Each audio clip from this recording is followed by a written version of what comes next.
नमस्कार दोस्तों, एक बार फिर से स्वागत करती हूं आपको अपने चैनल में। और इस वक्त की जो सबसे बड़ी खबर है वो यूपी टीईटी 2020 के प्रमाण पत्र को लेकर है, क्योंकि कल ही एक बहुत बड़ा नोटिफिकेशन जो है वो शिक्षा विभाग में एनसीटी की तरफ से जारी किया गया, जिसमें कहा गया कि टीईटी टीचर एलिजिबिलिटी टेस्ट या CTET central teacher eligibility test जो है उसकी मान्यता अब आजीवन के लिए मान्य हो जाएगी। परंतु आज ही एक बहुत बड़ा क्लैरिफिकेशन आया उत्तर प्रदेश शिक्षक पात्रता परीक्षा 2020 के लिए आवेदन लेने के लिए जो तैयारी की गई थी, परीक्षा उत्तीर्ण करने वालों को जो प्रमाण पत्र मिलेगा वह फिलहाल आजीवन मान्य नहीं होगा।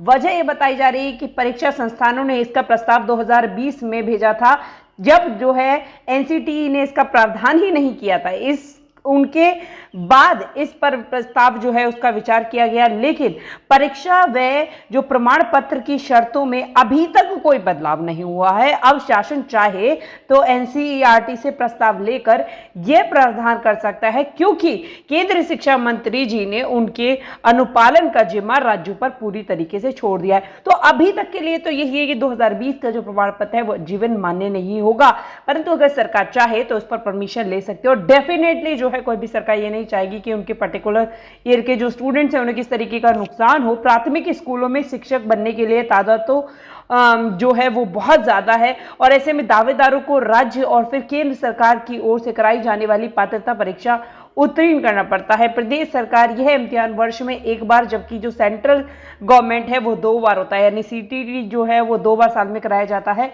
प्रदेश सरकार टीईटी को मंजूरी दे रही है। पहले 11 मई को विज्ञापन जारी हुआ, फिर 18 मई को आवेदन की तिथि, लेकिन अब कोरोना के चलते जो है इसको एक लंबे काल के लिए स्थगित कर दिया गया। साथ ही साथ आप लोगों को ये भी बता दूं कि इससे पहले स्टेट गवर्नमेंट के लिए 7 साल और ये आपका 5 साल भी होता था। कुछ स्टेट गवर्नमेंट से 5 साल की प्रायोरिटी भी देते हैं, परंतु अब इसे आजीवन मान्य कर दिया गया। परंतु यूपी टीईटी उत्तर प्रदेश शिक्षक पात्रता परीक्षा है, उसे कहा जा रहा है कि 2020 वाला आजीवन मान्य नहीं होगा। तो ये एक बड़ी खबर सामने आई है, जिसे आप लोग क्या प्रतिक्रियाएं रखते हैं। ऐसे लोग जो कहीं ना कहीं शिक्षक बनने का सपना देख रहे हैं, वो लोग अपने कमेंट जो है वो कमेंट सेक्शन में जरूर छोड़ते चलें। शिक्षण संस्थानों में बीएड का जो शुल्क है वो घटा दिया गया है, और ये फैसला लिया गया है कोरोना महामारी के चलते हुए। कोरोना महामारी के दौरान अभिभावकों में जो आय की कमी आई है उसको देखते हुए यूपी सरकार ने बीएड की फीस को घटाने का फैसला ले लिया है। कोरोना संक्रमण की बदलती परिस्थितियों में अभिभावकों के आर्थिक हालात के मद्देनजर ऐसा जो निर्णय है वो लिया गया है।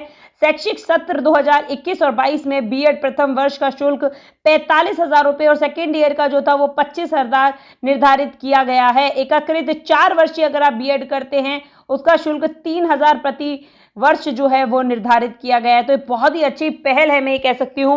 उप मुख्यमंत्री दिनेश शर्मा जी ने बताया है कि महामारी काल में अभिभावकों की आय में कमी के मद्देनजर और पिछड़े जो वंचित वर्ग हैं, गरीब वर्ग हैं, उनकी व्यवसायिक शिक्षा को प्रोत्साहन करने के लिए यह निर्णय लिया गया है, और कहीं ना कहीं ये निर्णय बहुत ज्यादा इफेक्टिव होने वाला है। 2023 के लिए प्रथम वर्ष के लिए आपको 51,250 और द्वितीय वर्ष के लिए 30,000 रुपये जो है वो फीस निर्धारित करनी थी। तो एक बड़ा फेरबदल जो है वो फीस में देखने के लिए मिला है, और एक इसे अच्छी पहल जो है हम लोग कह सकते हैं सरकार की तरफ से, कि शिक्षा का रुझान जो है वो कम ना हो। जैसे कि बीएड जो है वो अभी तो टॉप प्रायोरिटी बनी हुई है, ज़्यादातर जो बच्चे हैं वो इसी और अपना सेशन जो है वो करते हैं, तो इसमें ये अच्छा एक डिसीजन लिया गया है। साथ ही साथ अगर बात करें तो शिक्षा मंत्री की छात्रों के साथ बैठक में अचानक जो है पीएम मोदी शामिल हो गए। दोस्तों, शिक्षा मंत्री की बैठक चल रही थी, यहाँ पर छात्रों के साथ, 12वीं के छात्रों के साथ किस तरीके से डिसीजन लिया जाए, किस तरीके से एग्जाम कराया जाए। तो गुरुवार को शिक्षा मंत्री रमेश पोखरियाल जो है निशंक सीबीएसई के विद्यार्थियों और अभिभावकों के साथ बैठक कर रहे थे।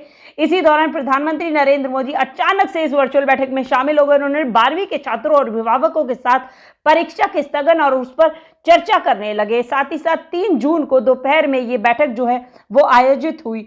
तो ये काफी बड़ा जो हम कह सकते हैं फैसला है प्रधानमंत्री जी का जो उन्होंने लिया है। वर्चुअल मीटिंग के दौरान प्रधानमंत्री जी ने कहा कि कक्षा 12वीं के छात्र हमेशा अपने भविष्य के बारे में सोचते रहते हैं। 1 जून तब भी आप सभी परीक्षाओं की तैयारी में जुटे होंगे। इस पर छात्रों ने जवाब दिया, यस सर।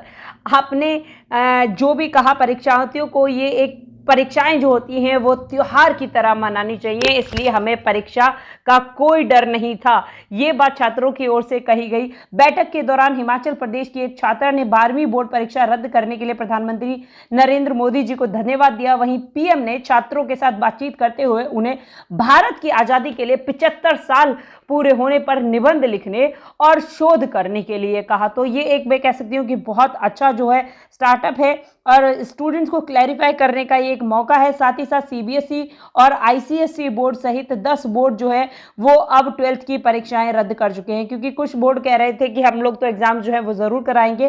तो उसको लेकर एक बड़ा फैसला ये भी लिया गया है कि 10 बोर्ड जो है अपनी सीबीएसई की जो परीक्षा है, अपनी जो स्टेट बोर्ड की परीक्षा है, उसे खत्म कर चुके हैं। और बात करें अगर दिल्ली विश्वविद्यालय के कुलपति का बड़ा बयान आ गया। उन्होंने कहा है 15 जुलाई से शुरू होने वाले दाखिलों की प्रक्रिया जो है उसका आधार हम लोग चेंज करने जा रहे हैं। दिल्ली विश्वविद्यालय के स्नातक स्तर के पाठ्यक्रमों में प्रवेश हमेशा 12वीं अंक के जो प्राप्तांक थे उसके आधार पर किया जाता। इस साल कोरोना महामारी के देखते हुए जो मेरिट का आधार बनेगा वो चेंज कर दिया गया है। ये दिल्ली सरकार और साथ ही साथ दिल्ली विश्वविद्यालय के कुलपति है, उन्होंने कहा है, कुलपति जी ने कहा है कि दिल्ली विश्वविद्यालय द्वारा 15 जुलाई के आसपास दाखिले की प्रक्रिया जो है वो शुरू कर दी जाएगी।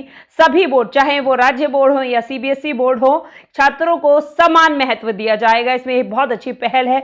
बोर्ड के नतीजे घोषित होने ही प्रवेश प्रक्रिया जो है वो प्रारंभ कर दी जाएगी, लेकिन पिछले वर्षों के विपरीत इस साल प्रक्रिया पूरी होने में डेफिनेटली देर होगी। और उसका रीजन यही है कि सभी राज्य जो है वो अलग अलग टाइम पर अपना जो रिजल्ट है वो डिक्लेयर करेंगे। इसी के मद्देनजर जो है इसमें डिले जो है आप लोगों को देखा जाएगा। अब ये बात बहुत ही टक्कर की हो गई है कि स्कूल खुलने को लेकर जो समीक्षाएं लगाई जा रही हैं कि 15 जून से स्कूलों को खोल दिया जाएगा। इस पर आधिकारिक घोषणा कुछ जो राज्य हैं वो कर भी बैठे हैं, पर इसमें बहुत सारे छात्र जो हैं वो भ्रमित होकर बैठ गए हैं। बहुत सारे ऐसे छात्र हैं जो ये अजम्पशन लगा के बैठ गए हैं कि स्कूल उनके लिए भी खोल दिए जाएंगे। तो आप लोगों को एक चीज मैं क्लियर बता दूं कि ये जो स्कूल खोले जाएंगे 15 जून से, जो स्कूल खोलने की बात कही जा रही है, ये आप लोगों के लिए नहीं है। ये स्कूल खोलने की स्थिति जो है वो शिक्षकों के लिए बनाई जा रही है, क्योंकि ऐसे बहुत सारे शैक्षिक कार्य हैं, ऐसे बहुत सारे विभागीय कार्य हो जाते हैं जिन्हें करना अति आवश्यक हो जाता है। और शिक्षक जो हैं इस वक्त लॉकडाउन की वजह से, क्योंकि अभी भी बहुत सारे स्टेट और बहुत सारे डिस्ट्रिक्ट में लॉकडाउन लगा हुआ है, जिसके कारण वह सभी शिक्षक जो है वो विद्यालय नहीं जा पा रहे। अगर कुछ जगह खुले भी है तो वहां पर रोस्टर सिस्टम से 50% टीचर जो है वो स्कूल जा पा रहे हैं। तो पूरी उम्मीद ये जताई जा रही है कि 15 जून के आसपास से स्कूल खोल दिए जाएंगे सभी शिक्षकों के लिए, क्योंकि जितने भी विभागीय काम है या बोर्ड का रिजल्ट बना है या ना है, या पिछले साल के जो स्टूडेंट्स हैं उन्हें अगली क्लास में प्रमोट करना है, जितना भी उसके एनालिसिस करने हैं, उसको लेकर जो डिसीजन मेकिंग करनी है। अगर सरकारी स्कूलों की बात करी जाए तो परिषदीय विद्यालयों में नया एडमिशन कराना भी अपने आप में एक बहुत बड़ा चैलेंज होता है। बच्चों के घर घर जाना, उन्हें कंसल्टेट करना, उन्हें मनाना और एडमिशन दिलाना एक बहुत लंबी एक प्रक्रिया होती है। तो उसकी वजह से 15 जून के आसपास से सभी शिक्षकों के लिए जो विद्यालय हैं वो खोल दिए जाएंगे। परंतु छात्रों की अगर स्थिति इतनी ही सामान्य होती, इतना एक नॉर्मल डिसीजन होता, तो बोर्ड की परीक्षाएं क्यों ना करा ली जाती।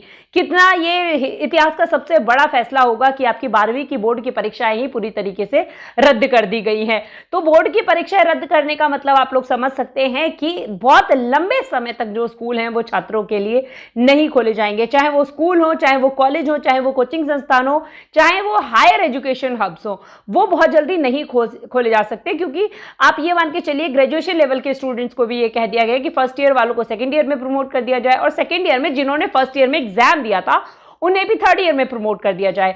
तो ऐसी स्थिति को देखते हुए वहां पर भी खोले जाने की कोई आशंका नहीं है। यानी कि 2021 जो है वो स्कूल बंदी में निकलने वाला है। अगर इससे रिलेटेड कोई भी एक्स्ट्रा अपडेट आती है, कोई भी खुसर पुसर कहीं भी कोई खबर आती है, तो डेफिनेटली वो चैनल के माध्यम से मैं हमेशा आप लोगों के साथ शेयर करती रहती हूँ। तो स्कूल खुलने के साथ साथ और भी बहुत सारी ऐसी बड़ी अपडेट्स हैं जो इस चैनल के माध्यम से हमेशा मैं आप लोगों के साथ शेयर करती रहती हूँ। चाहे वो सरकारी नौकरियां हो शिक्षा विभाग की, चाहे वर्क फ्रॉम होम की अपॉर्चुनिटी हो, चाहे ऑनलाइन अर्निंग के ऐसे पोर्टल्स हो टीचर के लिए, चाहे online earning from different mobile apps हो, मोबाइल की मदद से आप घर पे बैठ के किस तरीके से अर्न कर सकते हैं, या फिर ऑनलाइन वीडियोज आप किस तरीके से बना सकते हैं, टीचिंग वीडियोज, उनको किस तरीके से आप ऑनलाइन पोर्टल्स पे सेंड करके अच्छा अर्न कर सकते हैं। ये सभी चीजें जो है इस चैनल के माध्यम से समय समय पर मैं आप लोगों के साथ शेयर करती रहती हूँ। रहती हूँ। और इस चैनल को इतना प्यार देने के लिए, मुझे इतना सपोर्ट करने के लिए आप लोगों का बहुत बहुत ज़्यादा धन्यवाद। तो आप लोगों से ये ज़रूर कहूँगी कि अगर ये वीडियोज़ आपको पसंद आती हैं तो इन वीडियोज़ को लाइक ज़रूर करके जाया करें। साथ ही साथ अगर अभी तक आप इस कम्युनिटी का पार्ट नहीं बने, आपने मेरे चैनल को सब्सक्राइब नहीं किया, guys do subscribe this channel and press the notification bell, तभी मेरी सारी लेटेस्ट वीडियोस जो है आप तक सबसे पहले पहुंचेंगी। Thank you so much guys, thank you so much for coming to my channel.